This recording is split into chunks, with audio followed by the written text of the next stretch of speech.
우리가 살아가면서 사람에게 상처를 받고 또 실망할 때가 있습니다. 그런데 여러분, 사람에게 받는 상처와 실망과는 비교할 수 없는 상처와 실망이 있습니다. 하나님께 실망하고 하나님께 상처를 받는 것입니다. 우리는 종교개혁 신앙의 후예들입니다. 종교개혁 신앙의 전통에 서 있는 사람들입니다. 여러분, 개혁 신앙의 핵심 가운데 하나가 이런 것입니다. 하나님의 주권이라는 것입니다.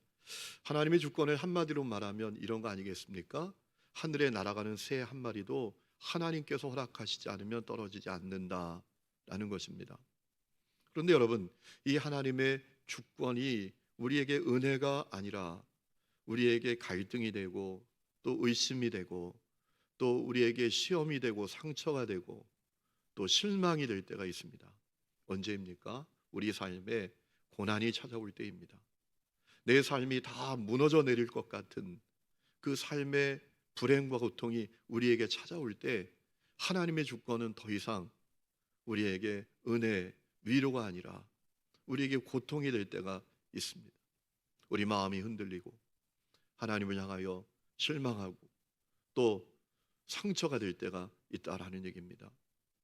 브라이언 채플이라는 분이 계십니다. 미국의 그레이스 교회를 담임하시는 아주 훌륭한 목사님이신데 그분이 여러 사람들의 그 집필을 모아서 낸 책이 있습니다. 제목이 성도의 불행에 답하다라는 제목입니다.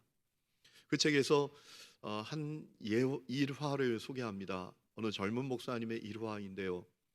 그 젊은 목사님 가정에 아이가 태어났습니다. 그런데 중증 장애를 가진 아이입니다.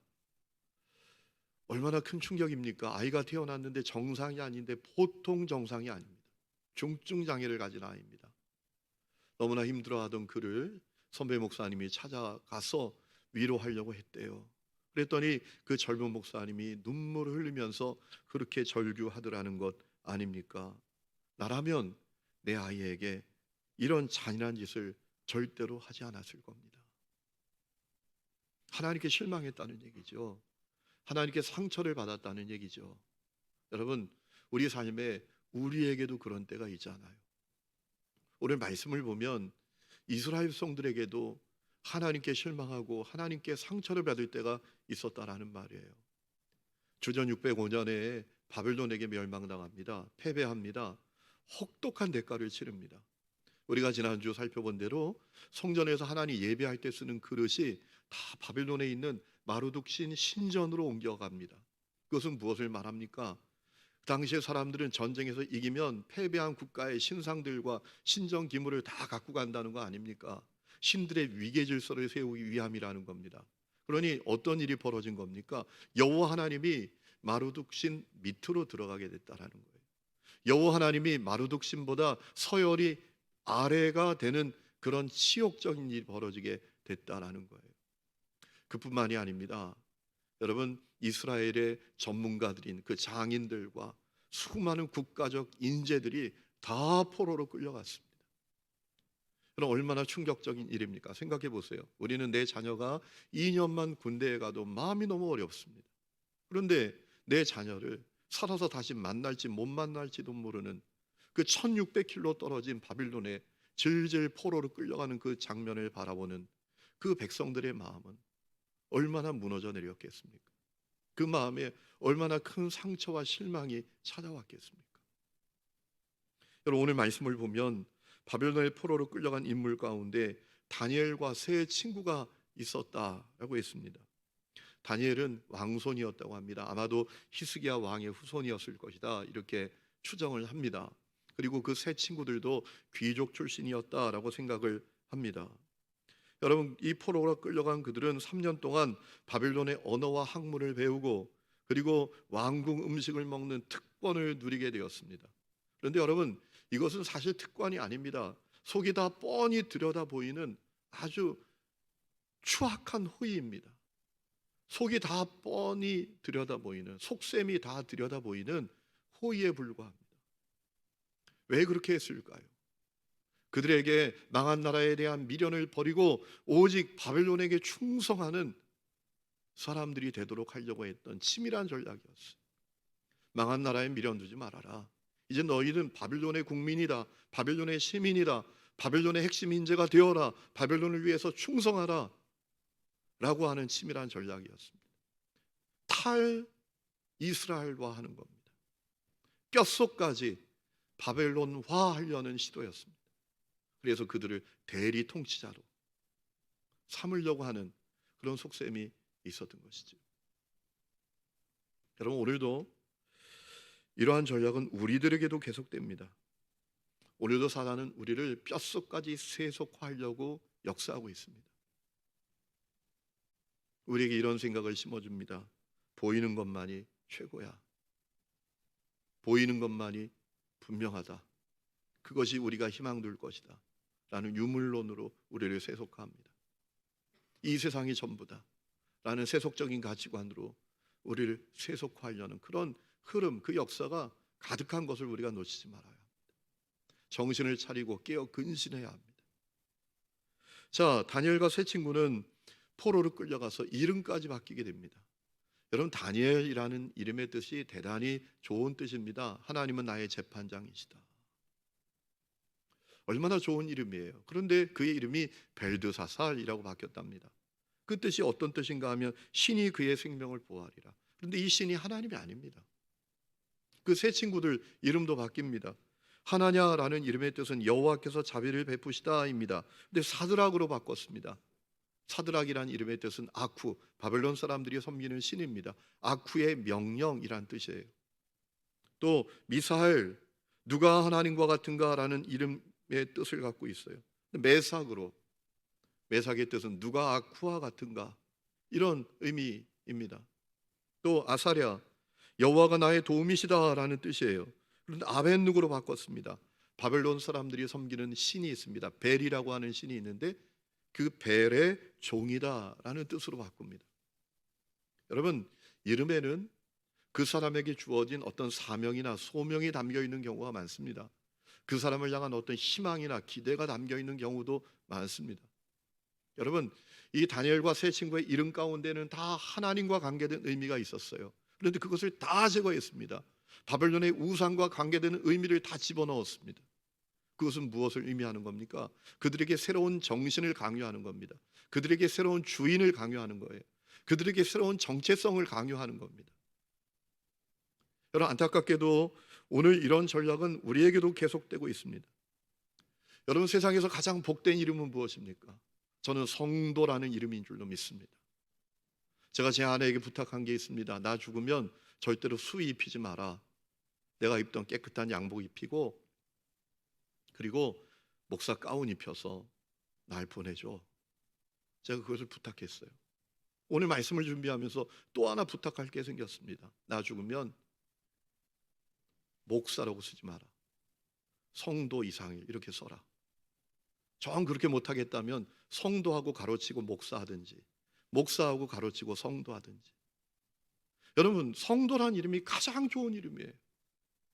저는 오늘 안수만 우리 장로님 두 분도 성도라는 이름을 귀히 여기는 분들이 되시기를 축원합니다.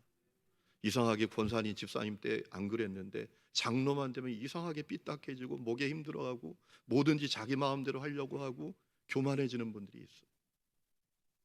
여러분, 성도란 이름이 얼마나 좋은 이름이에요.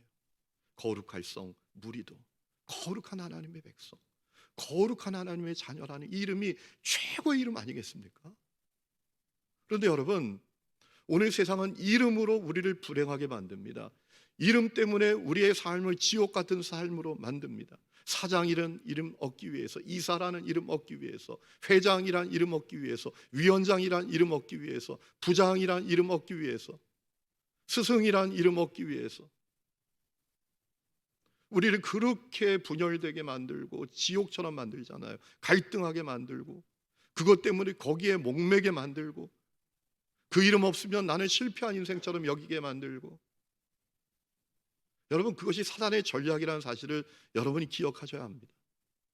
우리에게 가장 최고의 이름은 성도라는 이름인 것을 믿으시기 바랍니다. 여러분, 그 이름을 우리가 분명히 가질 때 그 이름에서 우리의 정체성이 나오는 거예요. 나는 하나님의 거룩한 백성이다. 그 이름에서 우리의 주인도 정해지는 겁니다.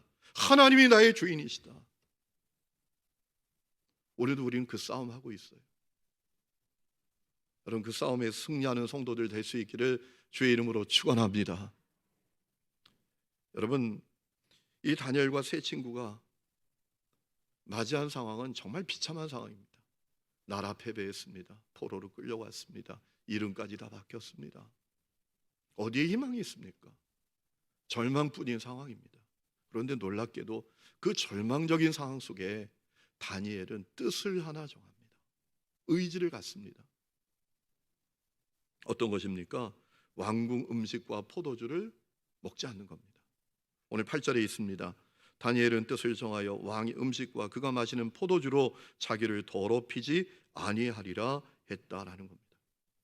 여러분, 이게 결코 쉬운 게 아닙니다. 왜냐하면 바벨론을 향한 충성을 거부하는 겁니다. 여러분, 왕이 그렇게 하라고 시켰습니다. 그런데 그것을 거절하는 것은 왕에게 반역하는 겁니다. 대단히 위험한 일입니다. 그뿐만이 아닙니다. 동료들에게도 말할 수 없는 비난과 공격을 받게 될 일이었습니다. 너만 잘났냐? 너만 똑똑하냐? 너만 최고냐? 더욱이 한창 먹을 나이에 눈 한 번 딱 감으면 밥상 메뉴가 달라지는 것을 포기하는 일이었습니다. 여러분, 오늘 우리가 읽은 4절 말씀에 보니까 이 느부갓네살 왕이 이스라엘의 그 아주 훌륭한 소년들을 데려오게 했다라고 했잖아요. 소년이라고 되어 있잖아요. 이 소년이라는 단어를 원문에 보면 어떤 단어인가 하면 엘레드라는 단어입니다. 이 엘레드라는 단어의 뜻은 어떤 의미를 갖고 있는가 하면 14살에서 15살까지의 청소년을 말하는 의미를 갖고 있습니다. 그러니까 이 다니엘이 14살, 15살 정도 되었다라고 생각할 수가 있는 것입니다. 여러분, 14살, 15살이 되었을 때 얼마나 먹성이 좋습니까? 얼마나 한참 먹을 나이입니까? 여러분, 눈 한번 딱 감으면 밥상 메뉴가 달라집니다. 그런데 다니엘은 왜 그렇게 뜻을 정한 걸까요? 왜 왕궁 음식을 먹지 않기로 그는 마음먹은 걸까요? 몇 가지 주장들이 있습니다. 첫 번째는 신앙 양심에 위배되는 일이었다라는 주장입니다. 그 왕궁에서 먹는 고기가 다 대부분 우상의 신전에 바쳐졌던 그 고기들이었기 때문에 그것을 거부했다. 신앙 양심 때문에 거부했다라는 주장이 있습니다. 그런데 여러분, 그 주장은 충분하지 않습니다. 왜냐하면 신전에는 고기만 바쳤던 게 아닙니다. 채소도 다 바쳤습니다.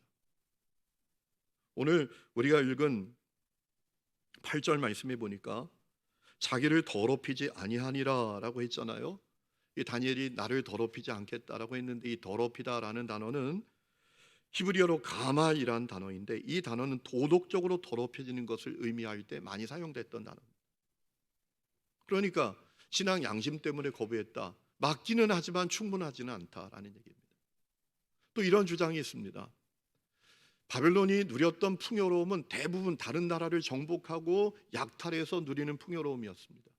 그래서 이 다니엘이 다른 나라를 강탈해서 누리는 그 풍요로움에 편승하지 않기 위해서 거절했다라는 주장입니다. 여러분, 이 주장도 충분하지 않습니다. 왜 그렇습니까? 그럼 왜 교육은 받습니까? 왜 바벨론의 언어와 학문은 거절하지 않습니까?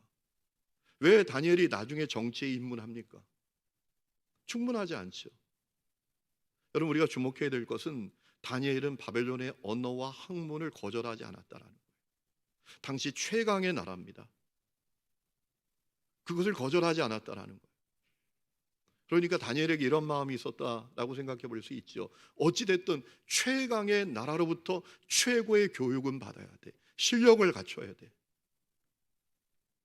이런 마음이 있었다라는 거예요. 여러분, 이것은 오늘도 대단히 중요합니다. 우리가 성경도 열심히 읽어야 되지만 책도 열심히 읽고 자기 분야의 실력자가 되는 일에 관심을 가져야 합니다. 제가 젊은 친구들에게 늘 하는 얘기가 있습니다. 어떻게 다 선교사만 가겠냐? 어떻게 다 목사만 되겠냐? 정말 중요한 사람들은 누군가 사회 각 분야마다 흩어져 있는 그리스도인들이고 그들이 최고의 실력자가 되는 것이다. 그래서 그들이 자기 삶의 자리에서 선한 영향력을 끼쳐서 자기 삶의 분야, 자기 삶의 자리를 하나님의 나라로 만드는 것, 그게 중요하지.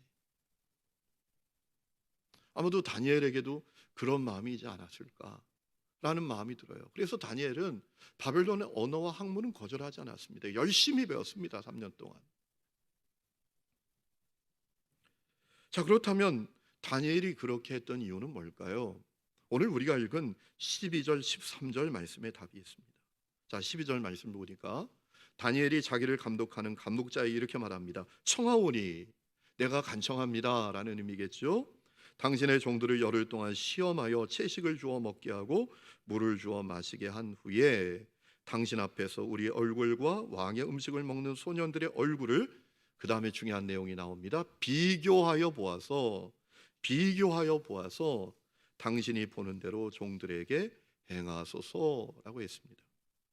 여러분, 다니엘의 이야기는 채식만 하는 자기들과 왕궁 기름진 음식을 먹는 그 소년들과 비교해 보라는 겁니다. 그것이 초점이에요. 그것이 핵심이에요. 여러분, 이 사실을 통해서 다니엘이 무엇을 의도했는지 우리는 확인할 수가 있습니다. 다니엘은 기름진 음식을 먹지 않는 자신들이 왕궁 기름진 음식을 먹는 그 사람들보다 더 아름답고 더 건강한 것을 통해서 하나님의 명예를 회복하고 싶었던 거예요. 하나님께 실망한 백성들, 동료들이 그래서 진실을 깨닫고 다시 마음을 하나님께로 되돌리고 하나님을 바라보기를 원했던 것입니다. 여러분, 당시에 이스라엘 백성들, 이 바빌론의 포로 끌려온 사람들 다 하나님께 실망하고 있었어요. 다 하나님께 상처를 받고 있었어요. 이런 마음이 왜 없었겠어요? 하나님 살아계신 거 맞아? 살아계시면 우리가 이 꼴을 당해? 이 치욕을 당해? 살아계셔도 능력이 없겠지. 능력이 있으면 우리가 왜 바빌론에게 패배해? 능력이 있다면 우리를 떠나셨겠지, 버리셨겠지. 그렇다면 우리가 포로로 끌려왔겠어? 하나님을 향한 실망과 상처로 가득했어. 그것이 그 당시의 분위기였습니다. 그러나 다니엘은 달랐어요. 하나님에 대한 확신이 있었어요. 하나님에 대한 자신감이 있었어요. 그래서 왕궁 음식을 먹지 않았어요. 그러나 하나님의 명예를 회복하고 싶었어요. 그리고 분명한 진실을 지금 실망하고 상처 입은 그들이 다 깨닫고 하나님께 마음을 두고 하나님을 바라보기를 원했던 거예요. 여러분, 진실이 무엇입니까? 다니엘이 드러내고 싶었던 진실이 무엇입니까? 하나님 살아계신다. 하나님께 여전히 능력이 있으시다. 그 하나님이 온 땅의 통치자가 되신다. 그 하나님은 여전히 우리를 돌보시고 우리를 보살피신다. 이스라엘이 패배했다고 하나님 패배하신 게 아니다. 이스라엘이 바빌론에게 무릎 꿇었다고 하나님까지 무릎 꿇은 것이 아니다. 이것이 진실이었어. 그 진실을 자기를 통해서 드러내고 싶었던 거예요. 그 증거가 되고 싶었던 거예요, 자기가.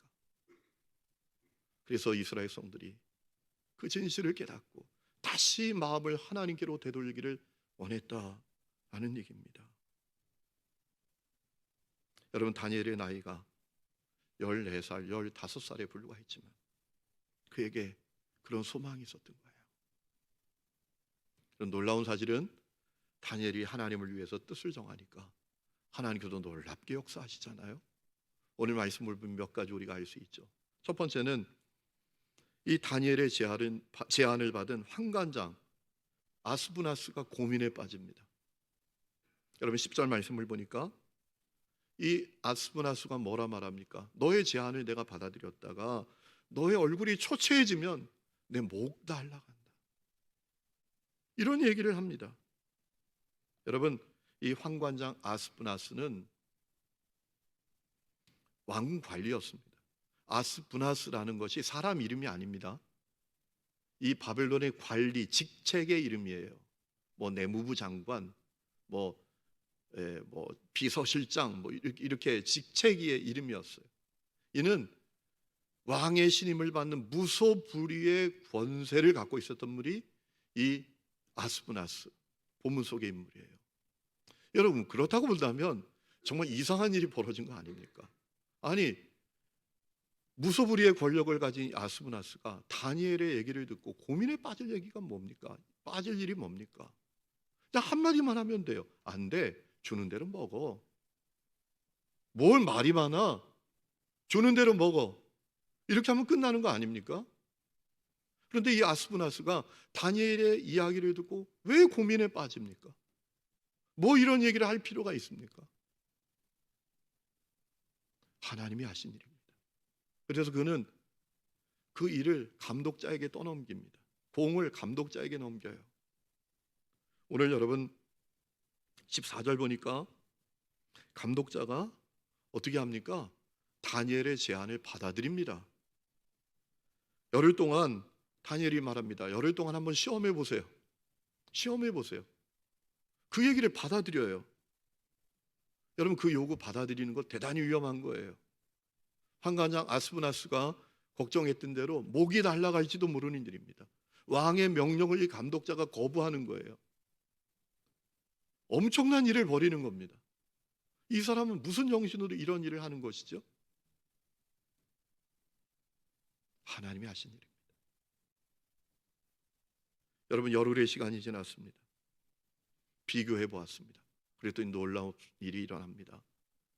기름진 음식을 먹은 그 다른 사람들보다 이 다니엘과 세 친구의 얼굴이 너무나 좋아 보이는 거예요. 더 건강했습니다. 더 좋아 보였습니다. 결국 감독자가 어떻게 하죠? 3년 동안 그들이 요구하는 대로 하도록 합니다. 채식만 먹도록 허용합니다. 누가 하신 일이죠? 주님이 하신 일입니다. 그뿐만이 아닙니다. 17절 말씀을 보니까 하나님께서 다니엘과 세 친구에게 학문을 주셨다. 지식을 주셨다라는 얘기입니다. 모든 서적을 깨닫게 하셨다라는 겁니다. 읽으면 다 깨달아지는 거예요. 지혜를 주셨다라는 것입니다. 타의 추정을 불허하는 학습 능력을 주셨다라는 것입니다. 쉽게 말하면 하나님께서 과외 교사가 되어 주셨다라는 거예요. 저는 여러분의 자녀들에게 이 역사가 일어날 수 있기를 축원합니다. 여러분 과외 교사 100명 붙여도 하나님 과외 교사 한 명하고 한 분하고 이 비교가 안 됩니다. 하나님이 과외 교사가 되어 주셔야 합니다. 그럼 놀라운 일이 일어납니다. 그러니까 우리가 어리석어서 너 고3이니까 교회 가지 마. 너 대학 가면 교회 나가. 이게 다 바보 같은 생각이에요. 하나님이 최고의 과외 교사인데요. 그리고 결정적인 한 가지를 더해 주셨습니다. 17절 모든 환상과 꿈을 깨달아 알게 하셨다. 환상과 꿈의 의미가 무엇인지를 정확하게 해석하는 능력을 주셨다라는 거예요. 하늘과 연결되는 자가 되게 하셨다라는 거예요. 여러분 다니엘서 7장부터 보면 다니엘이 하늘과 연결된 자임이 분명하잖아요. 그가 환상을 보는데 그 환상의 내용은 하나님께서 세계 역사를 어떻게 이루어 가실 것인지에 대한 환상을 그에게 다 보여주십니다. 놀랍습니다. 여러분 오늘 뒷부분에 보면 이제 환관장이 3년이 지나서 다니엘과 세 친구를 왕의 앞으로 데려갔을 때 어떤 일이 벌어졌다고 했습니까? 그들의 외모만이 아니라 지혜와 총명이 바벨론의 박수 술객보다 10배는 나았다라고 했습니다. 여러분 이 당시에 바벨론의 점성술일 천문학을 말하죠. 대단했다라고 합니다. 이 당시에 활약했던 이 바벨론의 천문학자 가운데 니브리 만누라는 사람이 있는데 이 사람은 말이죠. 이 당시에 벌써 1년이 365일이고 그리고 6시간 15분 41초이다라는 사실을 계산할 정도였어요. 천문학을 통해서 엄청난 이 천문학의 그 수준이 바벨론에게 있었어요. 그런데 그들과는 비교할 수 없는, 그들과 비교했을 때 10배는 나은 지혜와 총명을 하나님께서 다니엘에게 주셨다라는 얘기예요. 하나님이 하신 것이죠. 여러분 놀랍죠? 다니엘이 하나님을 위하여 뜻을 정하니까 하나님이 하실 수 있는 놀라운 역사를 그에게 이루셨던 것입니다. 여러분 사실 다니엘이 왕궁의 음식을 거절한 것은 뭐 대단한 일을 위해서 그렇게 한 게 아닙니다. 큰 일을 위해서 그가 그렇게 했던 게 아닙니다. 여러분 생각해 보세요. 음식 좀 달리 먹어서 얼굴 하나 좋아지는 것, 그것으로 뭐 나라를 해방시키겠습니까? 포로 생활을 끝내고 고국으로 돌아갈 수가 있겠습니까? 다니엘이 그렇게 했던 이유는 어떤 큰 것이 아닙니다.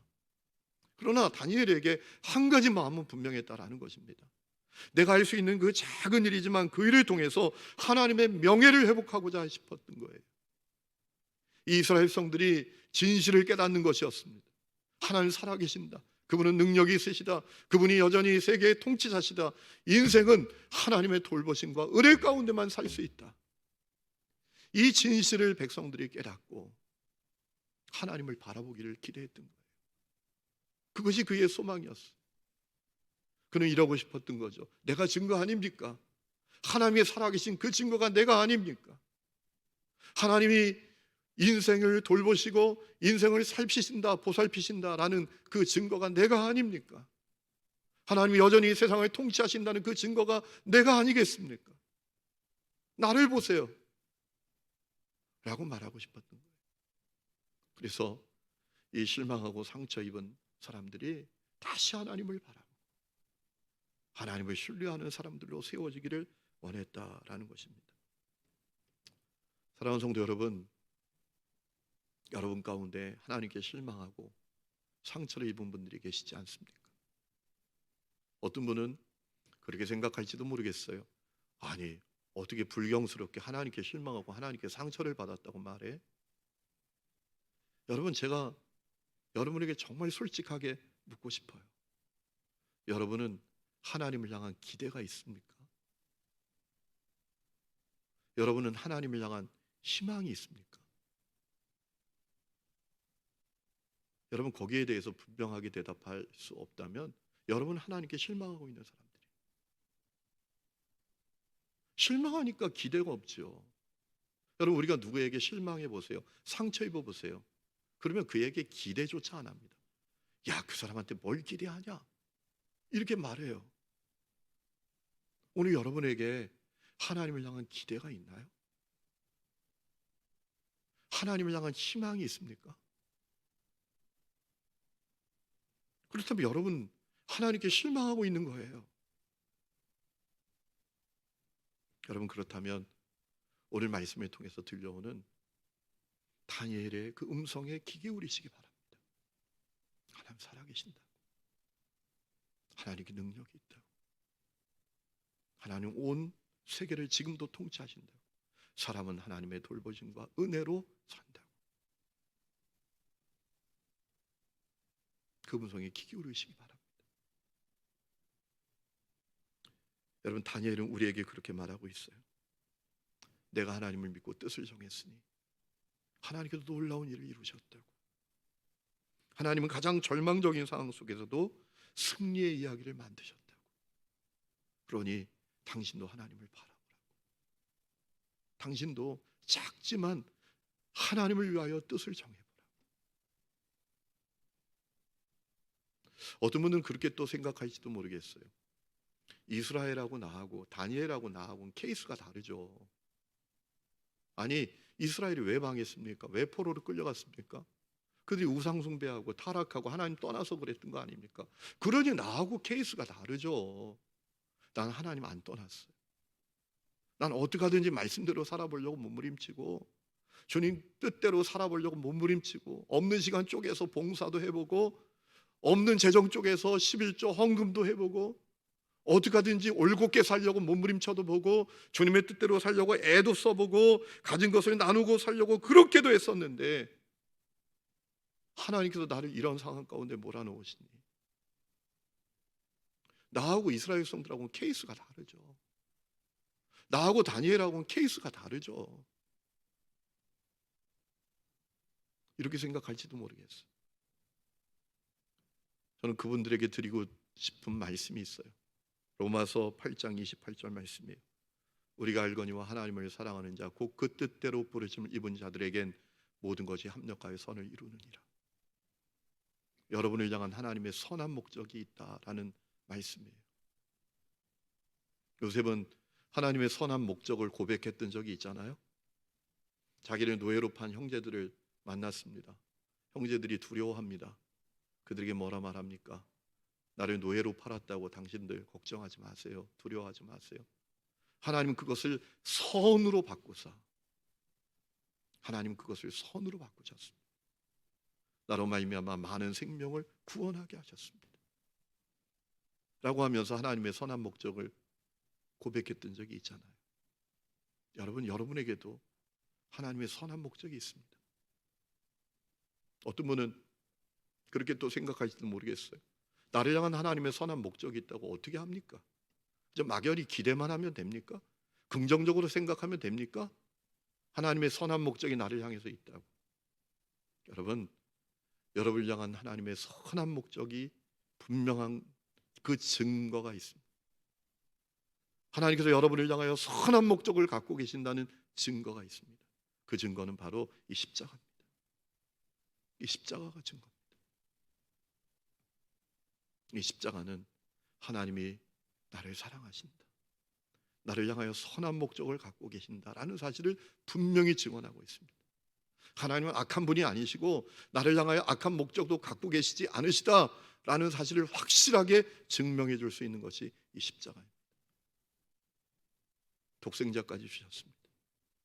자기 생명까지 다 내어주셨습니다. 로마서 8장 32절을 보니까 바울은 이렇게 고백했던 적이 있지 않습니까? 자기 아들을 아끼지 않고 모든 사람을 위해 내어주신 이가 그 아들과 함께 모든 것을 우리에게 주시지 않겠느냐.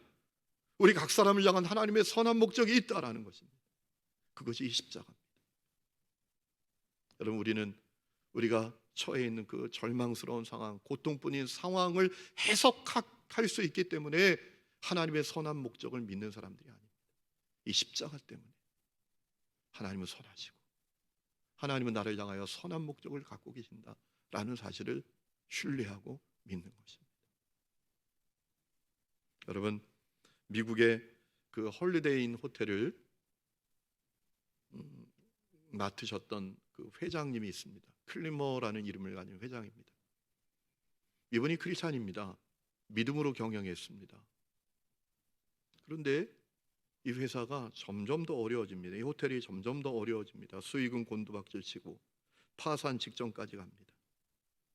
그래서 이사회가 열렸는데 거기에서 충격적인 결정이 되어지려고 합니다. 호텔에 카지노를 만드는 거예요. 호텔 경영난을 타기 위해서 호텔에 카지노를 만들면 된다. 이게 결정되게 생긴 겁니다. 근데 클리머가 이렇게 말했습니다. 제가 회장이 되면서 하나님께 약속한 게 있습니다. 내가 경영하는 한 이 호텔에 카지노는 없다. 하나님께 약속했습니다. 절대로 안 됩니다. 그런데 소용없습니다. 카지노를 만들자는 의견이 대세였습니다. 거부할 수 없는 상황이 되었습니다. 그때 클리머가 마지막으로 발언 기회를 얻어서 이렇게 말했다고 합니다. 그렇다면 제가 물러나겠습니다. 혹시 여러분들 가운데 그렇게 되기를 원하시지 않는 분이 있다면 저에게 조금만 더 시간을 주십시오. 그럴 수 없다면 제가 물러나겠습니다. 그래서 결국 시간을 더 주기로 했다라는 거예요. 여러분, 클리머가 간절히 주를 바라보았습니다. 주님 앞에 생명을 걸고 매달렸습니다. 놀랍게도 여러분, 이 호텔이 점점 더 일어나게 됩니다. 다시 일어나게 되었습니다. 놀라운 경영을 이루게 되었습니다. 그래서 지금까지 세계 곳곳에 있는 그 홀리데이 인 호텔 가운데 하나의 호텔에도 카지노가 없는 호텔이 될 수 있었다라는 것입니다. 성도 여러분, 하나님께 실망하고 상처받은 분들이 계십니까? 하나님을 향한 아무런 기대도 희망도 없는 분들이 계십니까? 오늘 말씀을 통해서 들려오는 다니엘의 이야기에 귀를 기울여 보시기 바랍니다. 다니엘이 우리에게 말합니다. 하나님 살아계십니다. 그분은 능력이 있으십니다. 그분이 우리를 향하여 선한 목적을 갖고 계십니다. 그분을 위해서 뜻을 정하니 그분은 내가 상상할 수 없는 일을 이루셨습니다. 내가 그 증거입니다. 여러분, 이 음성에 귀를 기울이시기 바랍니다. 그리고 하나님을 신뢰하십시오. 하나님을 바라보십시오. 그리고 더 나아가서 여러분 삶의 자리에서 작은 일이라도 하나님을 위해서 뜻을 정해 보시기를 축복합니다. 여러분의 삶 가운데 주님의 놀라운 역사가 있게 될 것입니다. 우리 이 시간에 찬양 부르고 기도하는 시간을 갖겠습니다. 왜 슬퍼하느냐 찬양을 하겠습니다.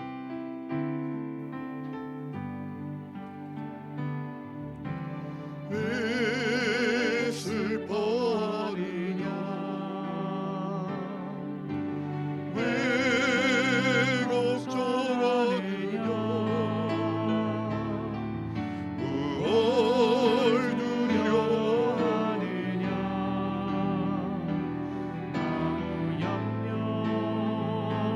말하라 큰 어려움에도 큰 아픔이 있어도 이제 너무 걱정하지 마 내가 널 들어주니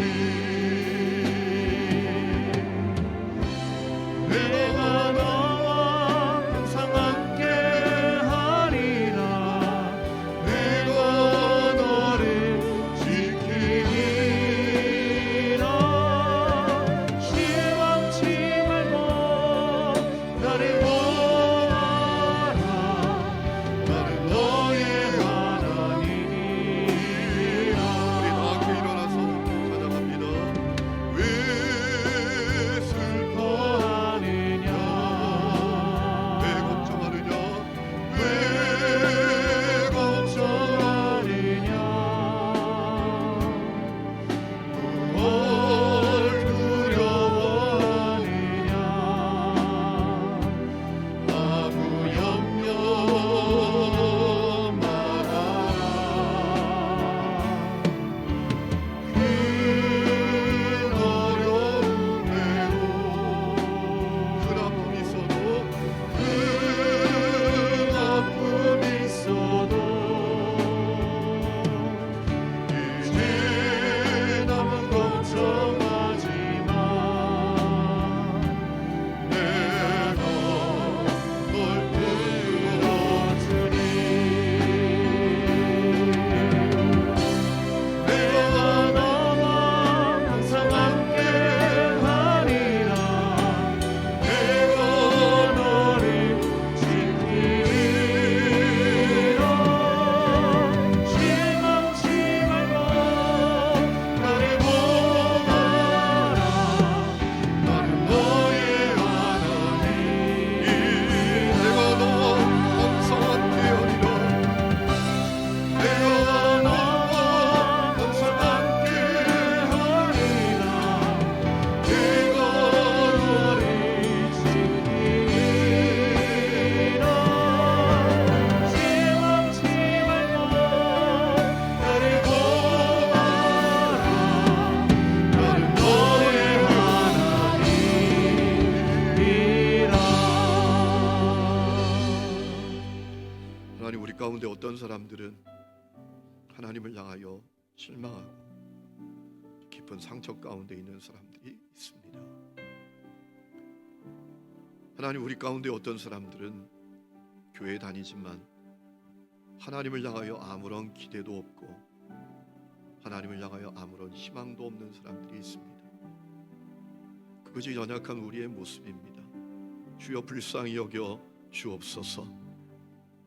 오늘 다니엘을 통해서 들려주시는 주의 음성을 듣게 하여 주옵소서. 하나님은 지금도 살아계십니다. 하나님은 여전히 능력이 있으시다. 하나님은 여전히 온 세상의 통치자이시다. 하나님은 모든 인생의 보호자가 되시고 인도자가 되십니다. 주여 우리도 그 고백을 가질 수 있게 해주시고 다니엘처럼 뜻을 정할 수 있게 하여 주셔서 우리의 삶 가운데에도 우리의 생각, 우리의 한계, 우리의 능력을 넘어서 일하시는 하나님의 일하심을 보게 하여 주옵소서. 이제는 예수 그리스도의 은혜와 하나님 아버지의 놀라운 사랑과 성령의 내주 동행하심이 오늘 예배하는 하늘이음의 모든 성도들과 그 삶의 모든 부분들과 그리고 우리가 살아가는 이 지역과 도시와 민족과 열방 위에 지금부터 영원토록 함께 계시기를 간절히 축원하옵나이다. 아멘.